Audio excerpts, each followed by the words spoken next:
Erin McDermott, founder of Sacred Strength and the Sculpted Goddess. I coach midlife women to build muscle, reclaim their physical and energetic power, and reconnect with their deeper truth through strength training, empowered nutrition, and spiritual embodiment. After many decades as an RN and athlete, I believe that true transformation isn't just about the body, it's about energy, soul, and sacred remembrance. That's why I invited today's guest, Susan Grau, a healer, renowned body, mind, and spirit intuitive, inspirational speaker, and Hay House best-selling author. Susan's journey began following a profound near-death experience at just 4.5 years old. This pivotal moment in her life awakened her unique healing abilities, allowing her to connect with spirits from the other side. Susan is a renowned spiritual medium who helps people connect to what lies beyond the physical. And her work is a powerful reminder that we are more than just a physical body. We are multidimensional beings. And today we're going to talk about what happens when we awaken to that truth. So I'm just so grateful, and I just feel in full gratitude in your presence. So thank you so much for taking the time to talk with me today. Oh, thank you for having me. I'm excited to be here. I know so many women in my audience are craving a deeper connection to something more, and I feel that they cannot name what that something more is. And I think your work is such a powerful bridge between the seen and the unseen. And I'd love to begin by learning more about your journey into mediumship.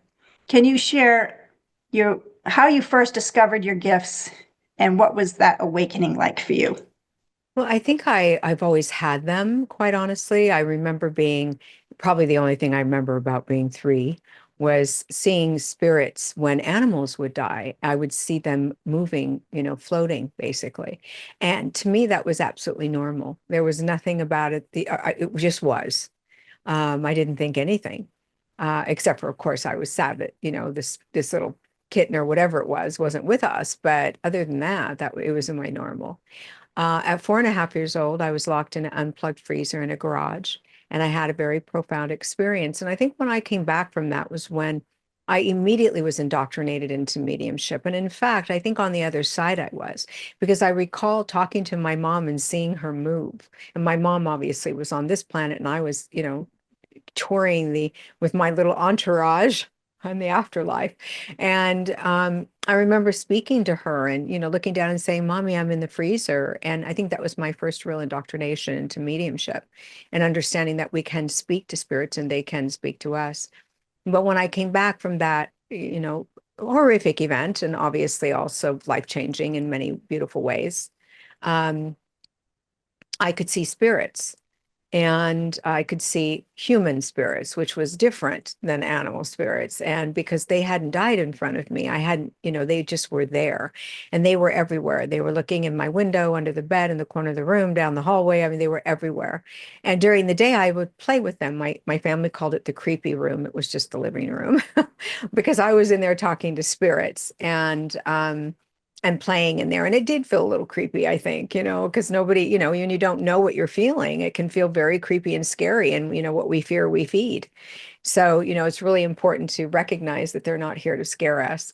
But as time went on, it just became my abnormally normal life. And they kept visiting me, and they would, wake me up and, say, hey, I just died, and I'm so-and-so's brother's best friend, and this is what happened. And they think I died this way, and I didn't. This is what happened. And I would, step out of that box and either write it down or tell people as I got older. When I was young, it was just voices and sounds and um, visuals. It wasn't clear enough, so I thought they were the boogeyman.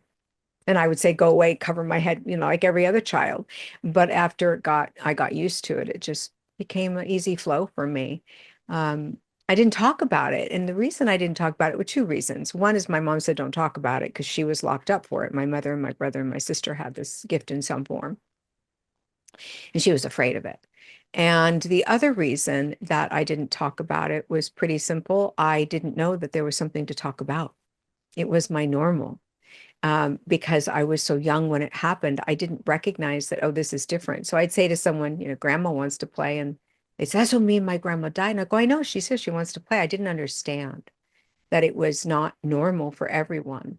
And so even got married, didn't talk about it. Yeah. Ended up using mediumship later on in life, I always used it. It was always there. And I always told friends things and, I just knew things. And I would say, oh, that person lost their mom. And then that person would start talking to us and say, yeah, I just lost my mom. Things like that would happen. And people would look at me like, this is really weird. Um, but I ended up becoming a therapist in addiction and grief, which of course, grief, obviously the reason why, because I was understanding it in some form and ultimately got my doctorate in divinity and worked with children with near-death experiences. So that's kind of just the path I took, and it fell into my lap. I didn't go to it. It's amazing. So, do you think that some people are born athletic, some people are born intelligent, some people are just born with being able to talk to spirit? Do you think it's a gift that I is think given? everyone has gifts. I love the way you said that. I love the way you ask it. No one ever says it that way. I do. I really believe that everyone has gifts. This one's kind of cool, but everyone has gifts, Um, I believe that we all have the ability to tap into that area of our brain, but I don't believe everyone is meant to do that in this life journey, So I especially do have not a for healing. yes. Now, I've never spoken about this in a public setting, but when I was, I don't know, maybe between 5 or 8, I woke up and there was an Indian spirit on my bed, and I felt the pressure of her sitting. And I just remember, like, I was frightened to, like, frozen and out of fear because I was so scared. But that I only told my 3 sisters, and it was like a really fun day. We were trying to hunt around to find her again. But and I've always been connected, but I've never seen another spirit again. Do you think it's sometimes that might happen to people and the spirits don't want to scare you, so they don't come It back? can be. Well, they are there. They don't go away. So it's not a matter of them coming back, but I think that we limit our beliefs. We have limiting beliefs. And so when we get frightened, we certainly do. We start putting walls up. And even though they're talking to us, we're not hearing them. And when we do hear them, we don't think it's them. So we don't correlate the two. So I believe that they're always next to us. They're just on a higher vibrational dimension. They're not gone.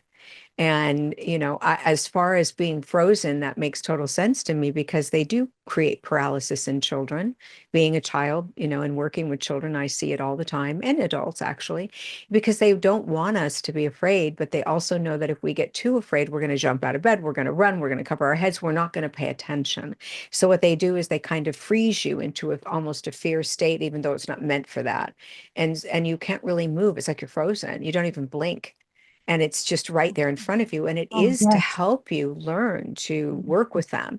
And when you get so fearful, they will pull back, but they don't go away.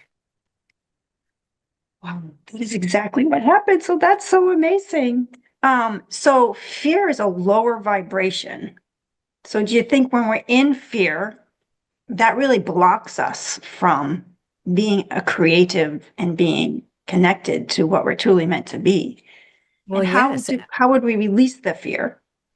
Well, anything we fear, we feed, and what we feed, we perceive or believe, and what we perceive and believe becomes our reality. So if I hear a noise in my house and there's a banging and it's actually my animal, but I think it's something else, and I go, someone's in my house, I start to panic and fear. It becomes a reality for me at that moment, at that very moment. And so with spirits, they see that and they go, oh, I'm not here to scare them. I'm gonna pull back. And so what was just the second part of your question? I'm so sorry. I heard that part about the fear. We release that fear so we can live in a higher vibration. Well, I think that, fear is something, they call it false evidence appearing real. I say drop everything and run. That's kind of the fear base I get into. But fear is a necessity in our human condition. It truly is. It needs to be there. If a lion's chasing me, I need to run. If someone's, trying to get me or break in my house, I need to respond in fear. And that's our ego of survival. And it's necessary. It's a necessary evil, so to speak. It also can save our lives. But when we are fearing where we come from and our actual innate energy, that's what we need to work through, and recognizing that they are us and we are them, and we're in their world as much as they are in our world. And so they're probably over there going, not over there, but in that dimension going, wow, that person just popped in on me while I'm eating dinner. And we're going, wow, was that someone who popped in on me when I was eating dinner? So they're not any different than us in that way because they are us.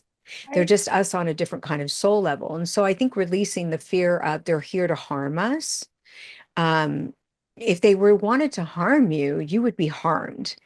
They're powerful energies, and they meaning us too.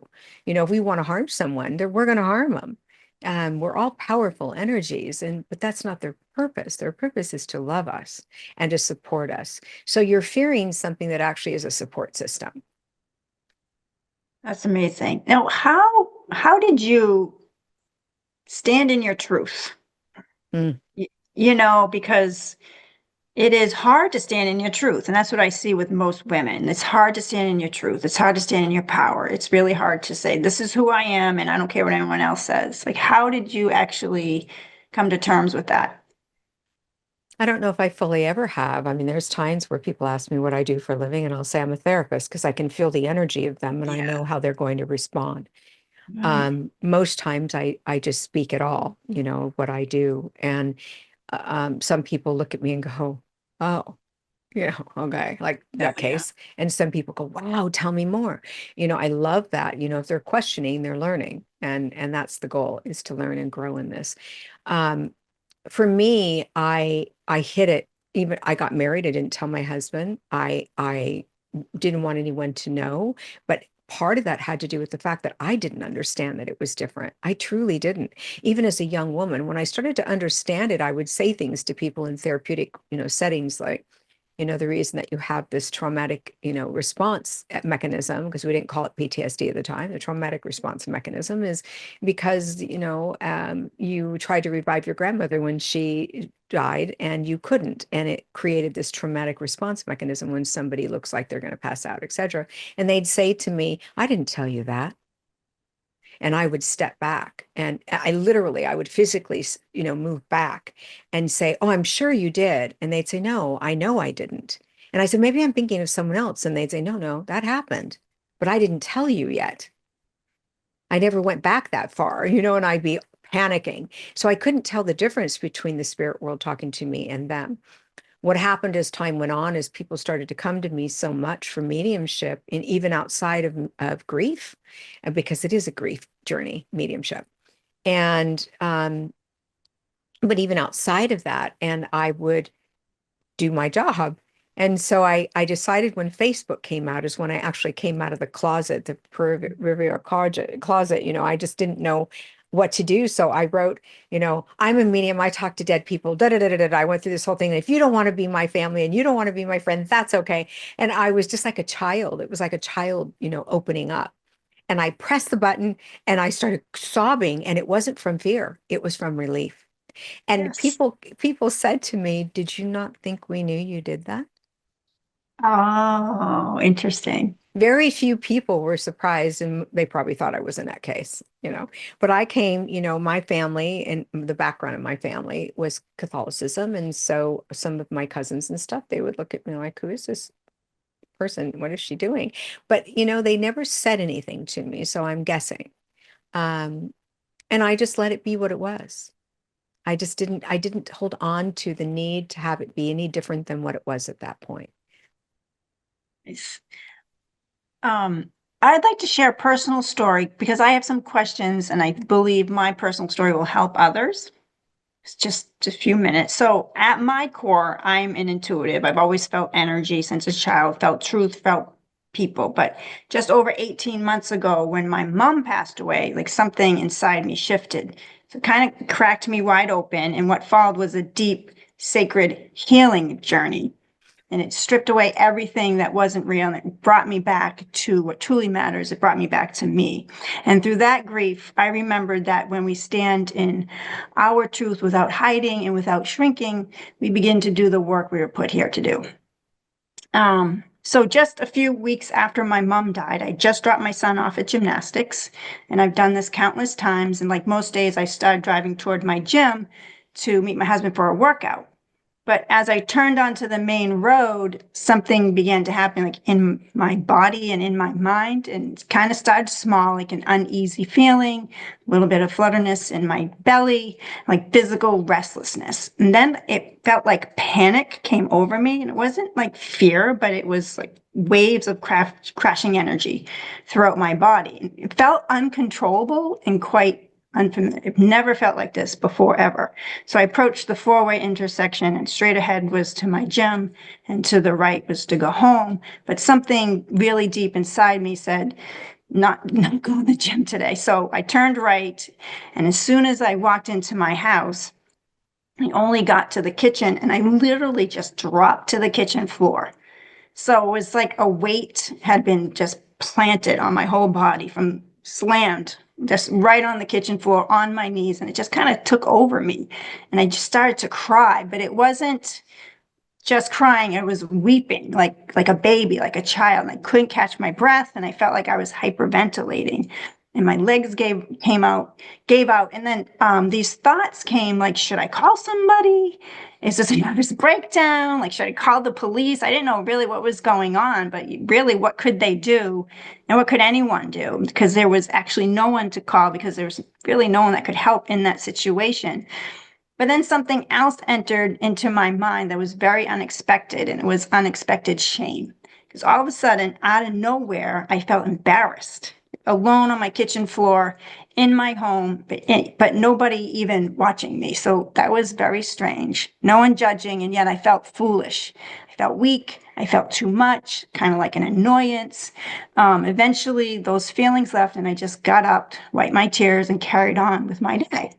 And I didn't really understand what happened until later, but I knew something had cracked open, like almost like something sacred or terrifying, or maybe both. And I just couldn't name it then. So I just tucked it away.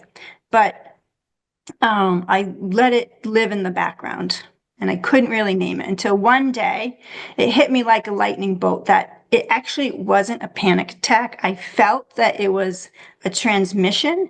So the moment I collapsed on my kitchen floor, I was like sobbing and unable to breathe. I didn't feel like that was random, because it wasn't just my grief. I felt like it wasn't just my trauma, it was part of my mother's. I felt like it was my mother's pain, her terror, her final moments, her unspoken trauma, unheld, moving through my body. Because she died unexpectedly on a cruise ship with a man who emotionally abused her for years, and I tried for years to get her away from him, but nothing helped, and she died in that room. So my question, from a spiritual or energetic perspective, um, that shame, where does that shame come from? Is it something, could that have been something that I felt from my mom? It could very well be. I really feel like as they're going through their um, life review, they're releasing all of the reasons for being here and the reasons for leaving.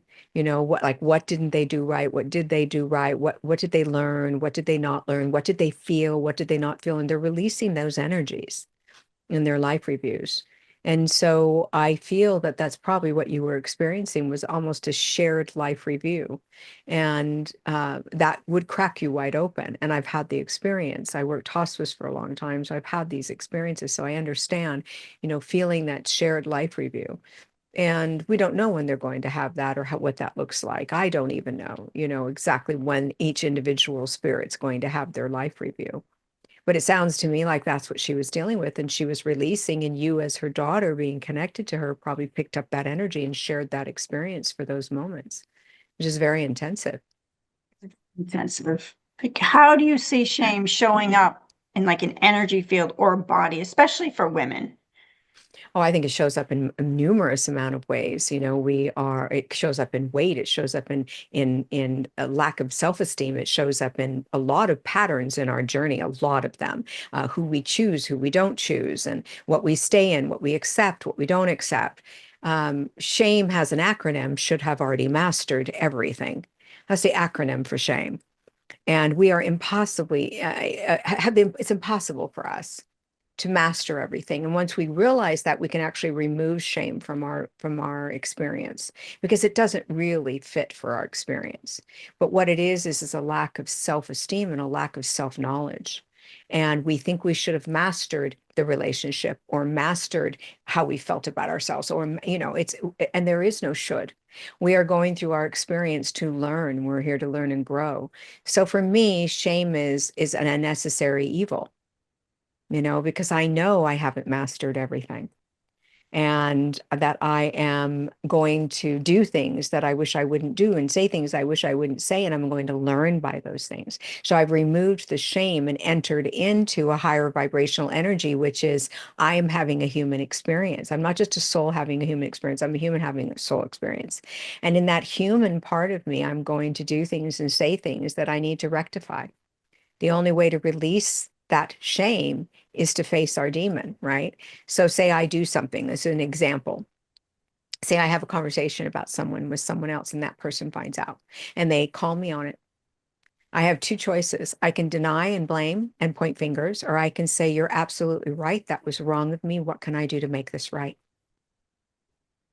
And that takes the shame out of it. And people don't do that. That is exactly the words I would use. What can I do to make this right? Is there anything that I can do? Because I am wrong. That was wrong of me.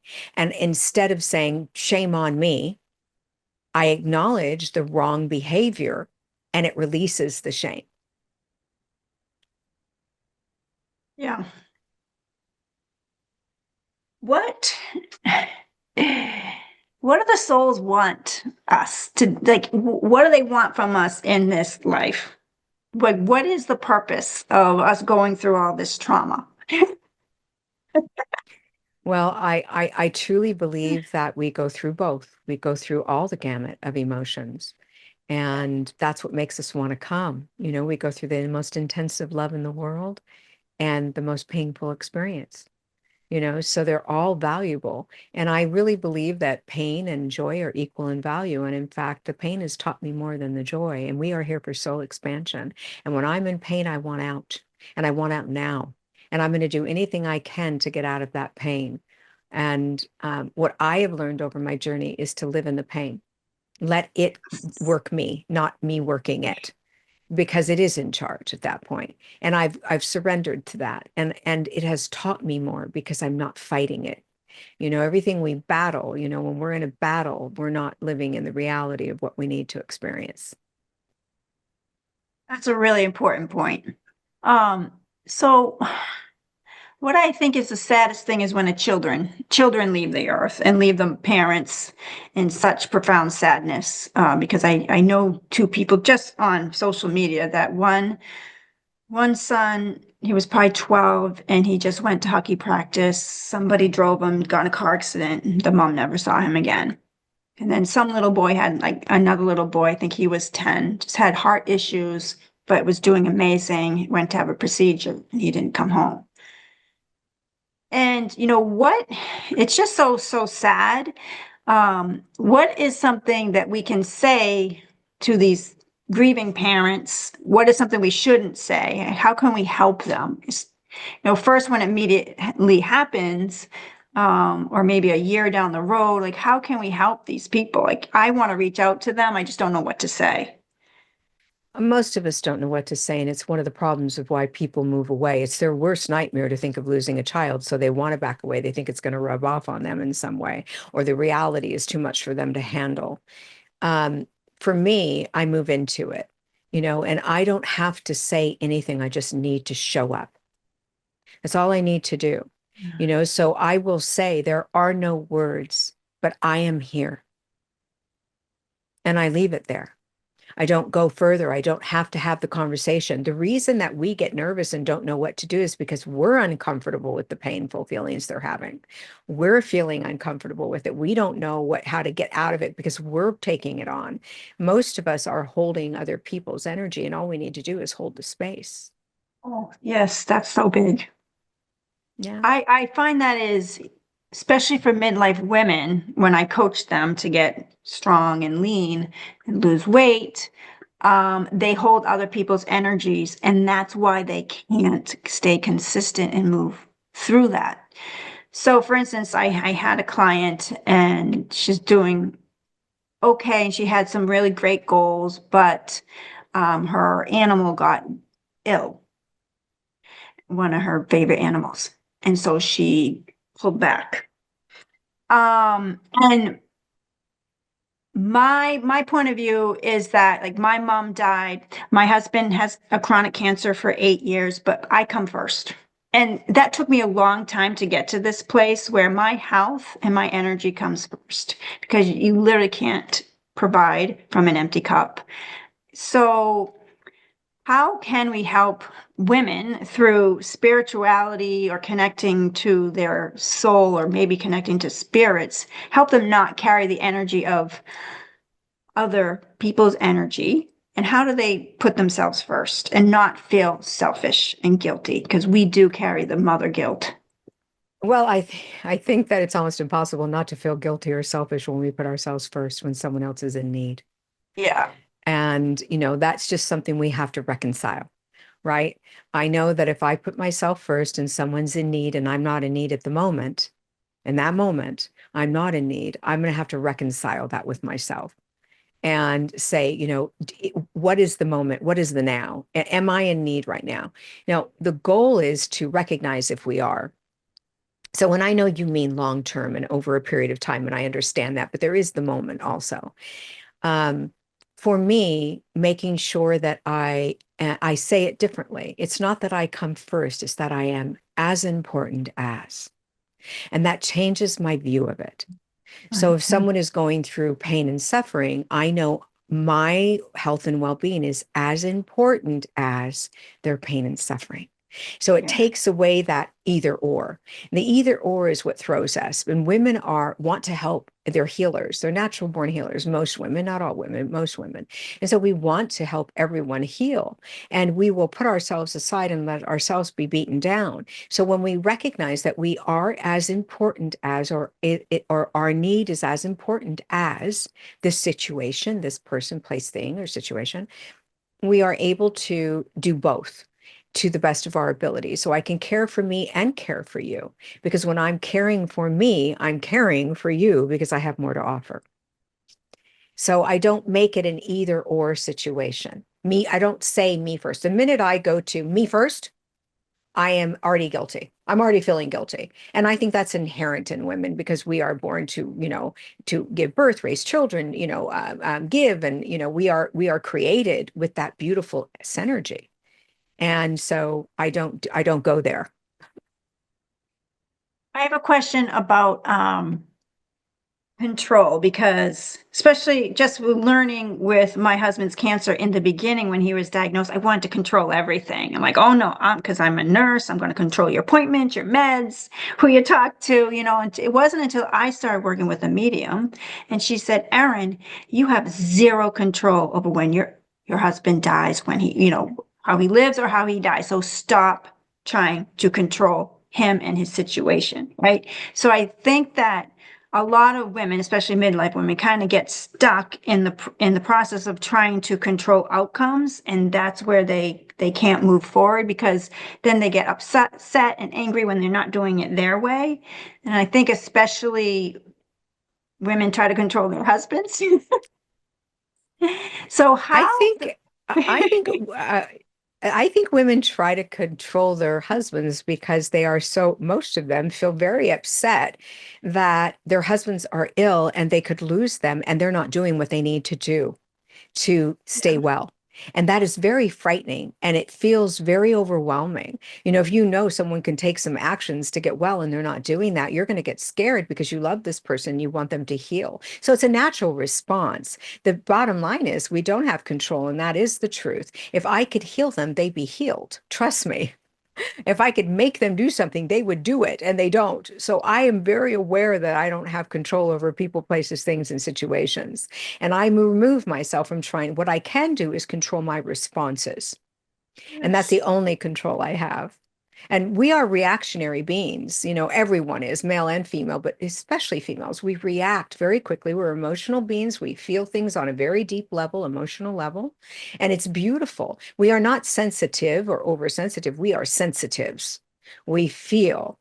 And so we react to everything. And what I try to teach people is reacting never works. You have to pause and take an action. What is the next right action? And it may be just to be quiet, and let people do what they need to do. Or it could be that we need to sit down and say, listen, your life matters to me and it affects my future, what you do here. And I need you to know that. And then we have to let go and allow them to do what they're going to do. But speaking it from a place of truth is what truly matters. So when my husband has something wrong and he doesn't want to go to the doctor, and he says, I'm not going. And I say, you understand that something happening to you is going to affect my life. And so this is important to me because it affects me also. And it's causing me worry and pain. Then I have to let him make his own decision. He may still choose not to do anything, that he's making the choice not to worry about how it's affecting me. And I have to look at that truth, Right. that he's not worried about how that's affecting me. Why isn't he? Why isn't he? What's going on here? Where's the communication falling? So, but then I have to leave it where it is. Right.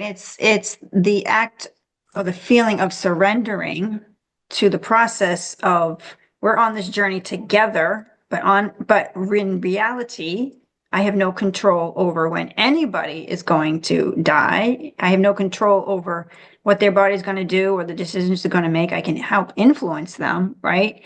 But for me, it was like, it's almost a relief of letting go of that control because there is a higher power. And I believe that there's, something for every soul has a path, and I cannot come in and disrupt that.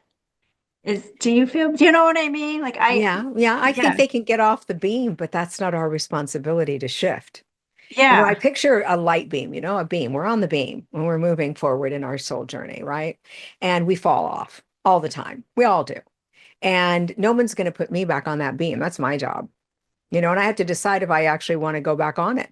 Maybe I don't for a while. Maybe I want to wallow in self-pity, or maybe I want to wiggle on the ground. Who knows what I need to do to get where I need to get. I do not know better than they do. I always say I can't, they can, let them. yes, It's their job. It's not mine, meaning spirit. I can't, they can, let them. And I am not someone's higher power. I'm not even my own higher power. And I know that to be true. And I say that to mm, myself, mm, they have a higher power or God or whatever they choose to call it, and it's not me. And when I yeah, say that, it gives me a sense of peace because I know that at this point I can pull back and allow the spirits to do their work, whatever that looks like. And that's the scary part, isn't it? Letting go of that control and whatever it looks like, those words. I don't want it to look particular ways, but you know what? It's not my decision to make. And I recognize that today in my journey. Does that mean I never try to control? Absolutely not. I do try to control things, and I have to remind myself of that. But when I was on the other side, one of the things I heard them say, well, two things I heard them say that I've carried my whole life. One was what you try to control controls you, and what you run from chases you. And those are truths. If I run from something, it's going to come in front of me again and again and again until I deal with it. And that's for every human. And what I run from or what I try to control controls me because I can't stop thinking about it. And I'm always trying to do something about it. So I at that point have no control anyway. It's controlling me. So what's the point of bothering? I need to just let it go and let it be what it is. But I will speak my truth. And I think women have been taught over centuries not to speak their truth, especially to husbands, to, people that have love base, anything that's love based. Maybe they won't love me if I tell the truth of what I really feel or what my real experience is. And the goal is to speak our truth. So, and is it easy? Absolutely not. Is it doable? Yes, it's doable. And once you start doing that, you become empowered. You don't have power, you become empowered. But we've given our power away to so many people, women over the centuries. We just hand our power out to everyone. Just take my power. It's like take my arm and I need to use it, but you can have it for now. That's what we're doing. And at some point we have to say, okay, I need to re-empower myself. Okay, is it easy? No. But it's simple. It's a simple concept. And once we understand that concept, we can move towards it. Yeah, and I think that was when my mom was alive, there was such friction because she had this man in her life that was not good for her. And I, for so many years, tried to control that. I Mm.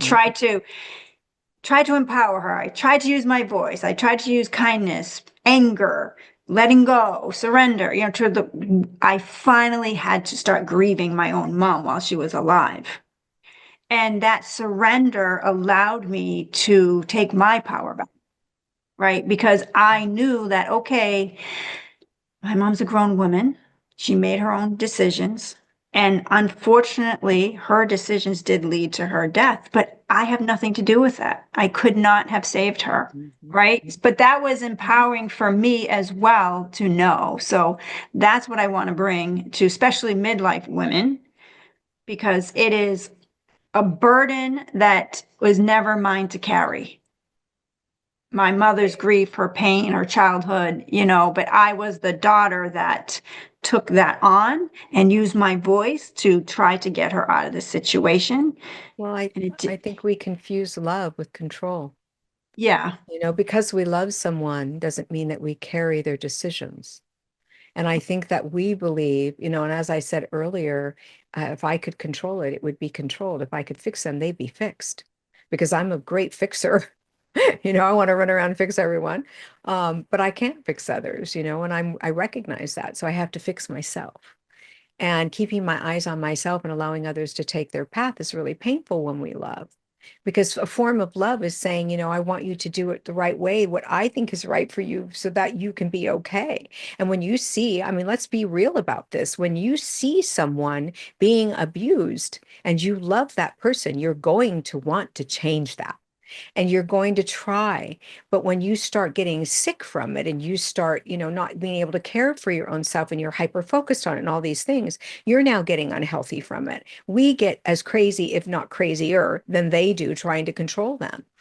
But we're going to want to. I'm never going to say that if somebody is in a bad situation that I don't want to get them out of it because I will always want to. The question is can I? And the answer is no. I can support them. I can love them. I can give them, my little words of wisdom and my little pearls. I can be there when they need me for the shoulder to cry on, as long as I'm not making myself unhealthy in the process. Because once I'm unhealthy, we're no good to each other because now I'm just going crazy with them. I'm getting just as insane. right. And that's why I want to teach women so that they can stop getting stuck. So, but my clients have been my greatest teachers, because I learned to let go, whether they get the results or not, is, it's up to them. And that's been a very much a healing journey for me. Oh, Um, yeah. Let go and allow, I say. I say it all the yes, time. Let let go and go and allow. allow. Do you think, or what do you say to women who feel like they missed their calling, or is it too late to live their soul's purpose? It's never too late to do your soul's purpose because your soul purpose you're going to live regardless. You think that, Oh, really? there's a life purpose, which might be, being a nurse or being, a therapist or whatever it is we do. And then there's a soul purpose, and that's self-love. And we are moving towards that at all times, even when we're in abusive relationships, even when we're in pain. Self-love is the hardest thing that we create in us. It is the most difficult. I can look at someone else and say, oh my gosh, you look beautiful and you're so kind, and look at myself and go, why did I say it that way? I mean, I can go right to self, punishment. And so, the goal in our soul, our true soul purpose, our bottom line soul purpose, which has a lot of little fingers off of it, a lot of little roots, but the main root is self-love. And our soul is connected to the divine. I call it the vine to the divine. And the reason I call it that is because it is always being infused with energy and love and healing and grace. It's always being loved from the other side, and it's showing us how to love ourselves. And if we just listen to our souls, we're going to reach for that, and we're going to be able to step into that.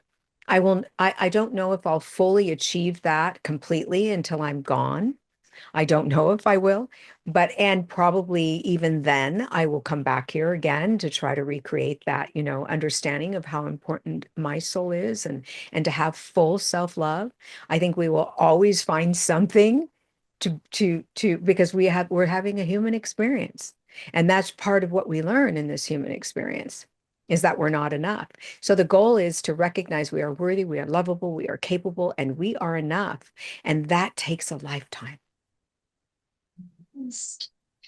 So one of the most important soul's purpose is self-love, you're saying. Absolutely.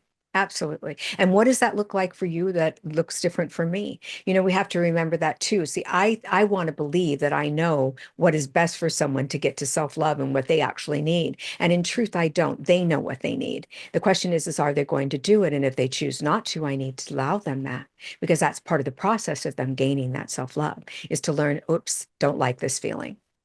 Don't like what I just did. Doesn't feel comfortable. Maybe I'll try this. And we try by trial and error, and we think we're wrong. And I say being wrong teaches us how to be right. So it can't be wrong. So I allow people their journey because they have to guide themselves into that self-love. And what I offer them is a self-acceptance. What I offer is I can love you and hold that space for you, even if you don't. That's my job. My job is not to give them the means to create their self-love. That's their job through the divine vine. And I think that's what's missing for a lot of people, their connection to the Yeah. divine. So we're trying to preach that and get that out to mostly women from my people. Do you think there's such a thing as divine timing, or do we create our own alignment through choice and action? I think both. I believe that there are some things that are in divine timing and they are in our contracts and we make that decision. So it might look like this. My soul might want to understand and resonate in the energy of marriage. I'll be married. I might be 98, but I'll be married on this journey. Who I marry, how long I marry, the kind of marriage I have is my free will. And that's how my soul grows and expands. So I can walk in a different door. There might be 3 doors in front of me. I walk in one and I'm walking to a narcissist and I can say I'm going to marry him anyway, or I can listen to my soul and love myself enough to say I'm walking out that door. And, some of us, that's not a good or bad thing. We don't have to judge that, but we are all judging each other and ourselves. So we go, I married him anyway because I really needed that at the time. Okay. That's okay. Don't beat yourself up. That doesn't serve you. That doesn't get you anywhere. But we do have another choice, and that's to walk out at any given time during that relationship. Could be we're 98, but we could walk out, right? And then we go in the next door. And the next door may have a loving, really wonderful man, but it doesn't thrill us. And we go, you know what? I'm not feeling that. I just don't feel it. I'm walking out. So we have these different choices, and that might have been the best choice for our soul to heal, but we chose not to. And that's okay too, because I'm going to grow from that. And I'm going to look back and say, oh, wow, I wonder what that would have been like for me. Maybe I will do that differently, or maybe I'll make a different choice. So we have free will. So you think that we come here for contracts, we kind of pick and choose what we're gonna do, but then we have choices that might turn us in a different direction? Yes. Yes. Oh, Yes, so it's absolutely. If we not don't gonna have free happen, will, we're right? robotic, and if we're robotic, what's the point of being here? We might as well stay there. Free will is involved in everything we do. And we don't know what someone's free will is going to be. I can be in a room with someone and think I know what they're going to do next. It's why when people do psychic readings, I'm always cautious. And I say, yes, you see the trajectory, but you cannot know what I'm going to do at this moment. Tell me what my next step is. And they can't because we don't know someone's free will. I could get up and walk out. I could tell them they're crazy. There's so many things I could do that would be out of character for me, but I could do them. So my free will is involved in every choice and decision I make, but the contract will be the contract. So how is that possible? The contract is the contract, but we have free will, so the contract might not take place No, the contract will take place. So or take here it place. is. Our free will can stop the process in the moments, Okay. right? But the contract will ultimately be. So the contract is the big finale, right? Again, marriage or having a child. My soul might want to understand and Married. resonate in It's that. okay. That's the big bang, right? But how I get there is my free will. I will get there, but how I get there And the kind of relationship I have in that and with that and to that and for that is my free will. And that way I grow and expand because I'm going to go, why did I choose that? I need to choose differently. This is not healthy for me. This doesn't feel right to me. This isn't what my soul wants for me. And we shift, but yet we're still in marriage because that's what our soul, and then we might leave that marriage, but we got married, right? We can't learn without a contract and know that we have something to learn. The contract is you have something to learn. What is it? Well, I want to learn about marriage. I want to learn about having children. I want to learn about infertility. I want to learn. We have choices. It's like I was infertile. And I went through in vitro and all these other things. And I did all this free will stuff to get pregnant, never did get pregnant, adopted my children.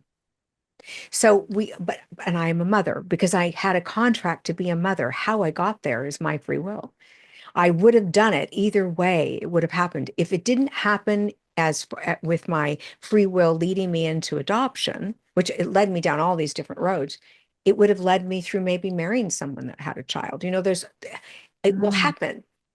It's just a matter of when. And so you say that we all have spirit guides. They're all around us. They're there, but they're not intervening because they're just kind of hanging out watching us. Oh no, they intervene. They do They but do, but we don't is listen. is it the in like sometimes I call it downloads, it's like a thought that you have just comes and that's your spirit talking to you Sometimes it sometimes. comes through the crown chakra. Sometimes it comes through an experience. Sometimes it comes through another human talking to you. They'll do anything they can to get through to you, but do we listen? That's decided by our free will. Am I going to listen to my guide? If I'm going down the street and I hear something scream in my ear, don't go down that other street, and I do, and I get in a car accident, that was my free will making that decision. They weren't punishing me. They didn't want that. They were telling me not to do it, but I wasn't listening. So that's why we have to be present. I say we have to be in the now. The now is everything. Life is in session. Be present. And if you're in the present moment, you're going to know when they're talking to you. So when students come to my office, I'll say to them, what color were the flowers you passed when you walked to my office? And all their heads go down. I don't know. And I'll say, how would you know if a spirit was walking beside you? How would you know if your loved one's talking to you? How would you know if your guides are trying to tell you something if you don't know what you saw with your own eyes? You're not present. Be present. Life is in session. Be in the now. And if you can do that, and that's really hard for me to do, I don't take that lightly. That's not easy, but it's a simple concept again, and it's saying to yourself, okay, am I present in this moment? And if I am, what am I witnessing? And when we do that, life isn't just moving through us all the time, but we're actually experiencing it and we're hearing what's around us. Well, people say to you, well, how do I know if it's spirit talking to me or I'm having crazy thoughts? How do Doesn't you matter. So doesn't here's the great news about that. If a spirit's talking to you and you say, thank you for the information, and it wasn't them, they say to themselves, they're aware that I can talk that way. I'm going to now. So you can't be wrong. They're going to start coming to you that way. The minute you acknowledge a way that they can speak to you, they're going to work hard to do that. So say I think I hear my mother saying, don't do this. Or, watch what you're doing now, or I love you, Susan, whatever it is. And I say, thanks, mom. And it wasn't her. She's going to be aware and she's going to say, you know what? She listens that way. I'm going to work on that. So I can't be wrong. Spirit speaks for our greatest good. So whether it's our consciousness or spirit speaking to us, it's for our greatest good. So it can't harm us. It can only help us. So being in the moments matter. We are very powerful beings. We have our own consciousness, and our consciousness speaks to us. My consciousness will say, Susan, do not go out tonight in the dark by yourself walking down that alley. And I might do it anyway, but my consciousness tells me that, not my guide. Common sense is part of our consciousness. So I want to right? utilize that in my journey. And when I do, I know that we are one. We are one consciousness working together to create a positive experience for ourselves. And so everybody has their own guides. Yes. Everybody has their own like soul family that's with them all the time. And sometimes I think I know, like I kind of have like little vision of them, and I think that's them. Would that be them? If I, you know what I mean? Why wouldn't it be? Right. Right, You right, know, right. my intention means everything with the spirit world. I keep seeing light going back and forth. I'm trying to figure out what that is I behind me. do too, behind you. Yeah, yeah. Yeah. Um, um, our intention is everything with the spirit world. And in fact, our intention here is everything. What is our intention? What's our motive? Right. And so if my intention is to have self-care, There's a light again. self-care, take care of myself, do the right things, etc., then I'm going to be in a good space, aren't I? Whether it works out for me or not, my intention is good, and it's to help me heal and help me be better than what I was a minute ago. So intention matters. That's why people say, well, what's your motive? What is your motive? I have to look at that sometimes and go, what is my motive? That wasn't a very good motive.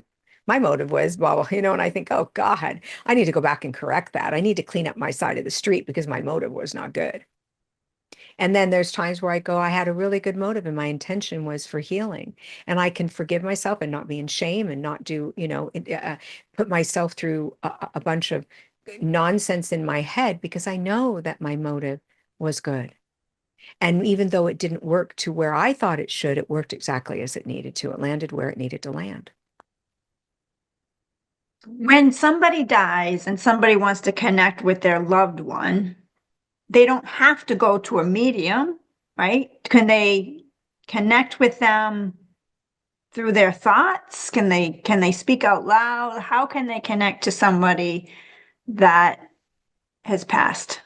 They can absolutely connect with them.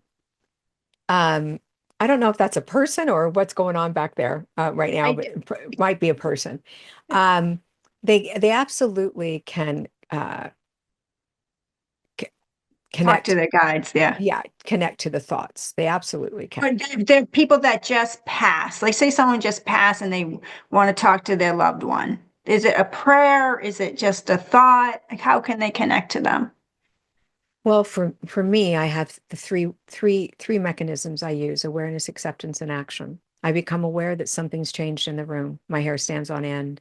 I get a chill, Mm. get goosebumps. I become aware. And then I accept. So when I become aware, they become aware, I'm aware, right? I'm in the now. I'm in session with life. I'm paying attention to the moment. They become aware of that and they start to get excited. It's like, oh boy, she's going to listen now. And then I go to acceptance. I accept that something's actually in the room. Not just something's changed, but something's in the room. A spirit is trying to talk to me. I just go to right to acceptance of that. And then the action is trust. They become aware and they become aware that I've accepted, and then they become aware that I'm trusting. And so here they come. They come to us. We don't go to them. We can ask for them to come to us, but they're in charge, you know? And when we're in their world, we're in charge. I think when we're, visiting and they're hearing us, we're having our conversations here and they're hearing us there. They're probably going, I can't control this. I keep hearing them. I keep hearing my daughter talking, so I really believe that it goes both ways. It's just a matter of the highest vibration. So that's a higher vibrational energy.